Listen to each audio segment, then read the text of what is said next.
เฒ่ากับลูกเขยบาดนี่เรื่องนี่เรื่องพิษแต่แหกจะกินข้วยพ่อเฒ่ากับลูกเขยคู่นี่ก็บ่ถือกันดอกเฮ็ดหยังก็แข่งกัน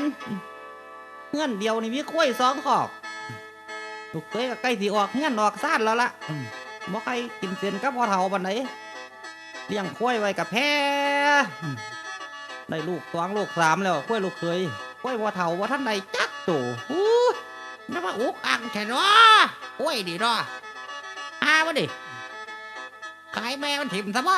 นั่นผู้ลูกเขยเห็นข้วยพ่อเฒ่าบ่มีลูกจักเที่ยแฮงได้ใจบาดแฮงเว้าใส่เซ้าเว้าใส่แรงหยันอยู่หั่นล่ะเฮ็ดหยังพ่อนั่งเบิ่งข้วยนี่แล้วเติดว่าซั่น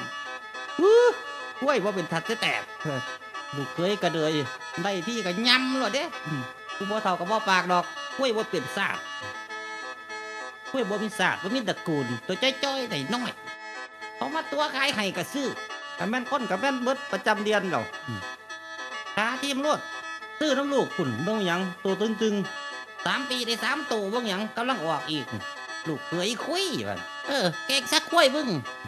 ผู้พ่อเฒ่าเบิดมวยแล้วบาดลูกเขยคุยทับเป็นจังได๋พุ่นเป็นบ่พุ่นมาเด็กได้นั่นน่ะยังแต่สิออกจักหน่อยก็ออกพุ่นเบิ่งไปยังพุ่นนมไข่หรอเอาไปแล้วลูกเขยบัดนั่งคุยกับพ่อเฒ่าโดนเติบกะเนี่ยดอกพ่อมันหวยไป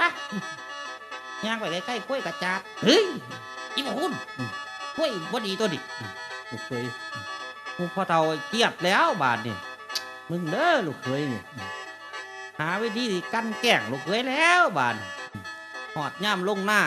พ่อเฒ่ากะเฮ็ดตามแผนตัวบาดแผนเพิ่นสิขาคุยน้อยลูกเคยคือแพ้ดีแท้ว่าท่านพ่อเราว่าย่างมานั่งลงทางลูกเคย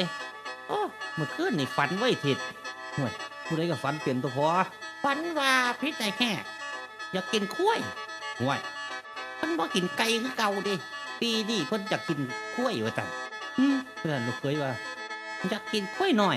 ชิ้นบ่ได้ซ้ำเด้คันเพิ่นอยากดิหาข้วยหน่อยใส่เนาะบ้านนี่ลูกเคยว่าเอ้าก็ข้วยเพิ่นได้ทิศว่าท่านตัวน้อยๆว่าท่านสนเข้านั่นพอดีตัวว่าท่านชิ้นบ่ได้ทำเนี่ยบาดเนี่ยคันเพิ่นอยากงั้งเหรอท่านพอเฒ่าตัวตืมคันชิ้นนี่มีแนวเป็นไปเราได้ทิศพอเฒ่าก็เว้าไปแล้วอันบ่เชื่อเนี่ยโว้ยให้มีอันเป็นไปแล้วถ้าบ่ได้ปลาลูกปลาเมียเฮ็ดได้ทิศท่านเอาตัวไม่ว่าได้บ่พออยู่นี่ท่านว้ายตัวไม่จังได๋เพิ่นระบุตัวของมึงน่ะเป็นได้อยู่เดียวระบุตัวน้อยๆน่ะนี่อยู่เดียวพอเฒ่าเห็นลูกเคยบ่ปากก็ว่าลูกเคยเชื่อแล้วว่านี่เฮ้ยคันบ่เฮ็ดมึงอยากป๋าเมื่ออย่าบ่เฮ็ดซั่น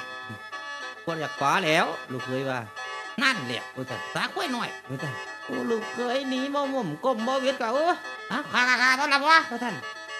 มักเตือนน้อยล่ะติแม่นซั่นพ่อเฒ่าเพิ่นก็บอกตัวนี้ล่ะโอ้มันให้กำลังพี่เนาะนั่นล่ะๆก็พี่ๆล่ะมื้ออื่นสิพ่อซั่นแม่นซั่นเตรียมตัวโลดต่างว่าแต่เนาะว่านี่ลูกเคยก็ภูมิใจยศละแต่ว่าก็กินบ่ได้พ่อไทยกับพ่อเฒ่ากับพ่อใจหลายบาดดิสำเร็จไปแล้วครึ่งนึงทีแต่แหกอยากกินกล้วยคักขนาดปีดิบ่กินไก่ลูกออกไปหน้าก่อนเด้อพ่อท่านถ่ายอยู่พุ่นละท่านทิศพ่อเฒ่าก็เลยยิ้มหุบบ่เป็นแล้วพ่อใจคักหลายแผนเพิ่นสิสำเร็จสิได้ย่องกล้วยลูกเคยพ่อใจร้ายมึงอย่าว่ามึงคักอะไรมาคิดบาดนี่นั่นเพิ่นว่าผู้ลูกเคยก็ออกไปนะไปทางทำความสะอาดพ่นตะแหกล่ะถ้าว่างเพียงบาลูกเคยไปโดนเติบแล้วพ่อเฒ่าก็นำคนไปแล้วกับหลานหน่อยมื้อนี้พ่อใหญ่สิพากินลาบข้วยเล่นบ่ได้กินมาโดนแล้วเพิ่นพ่อใหญ่ว่าผู้ลูกเคยก็ทางพ่นตะแหกไปผู้พ่อเฒ่าก็มาแล้วบาดทางพ่นตะแหกแล้วก็ไล่ข้วยน้อยมาฮอดพ่นตะแหกกับปลูกข้วยน้อยใส่เสาตะแหกกันละพอตะปลูกแล้วเอานี่เลยบ่พอท่านจัดการแล้วที่บาดเดียวท่านพอตะโยกบักโจกขึ้นข้วยน้อยตื่นไปแล้วพ่อ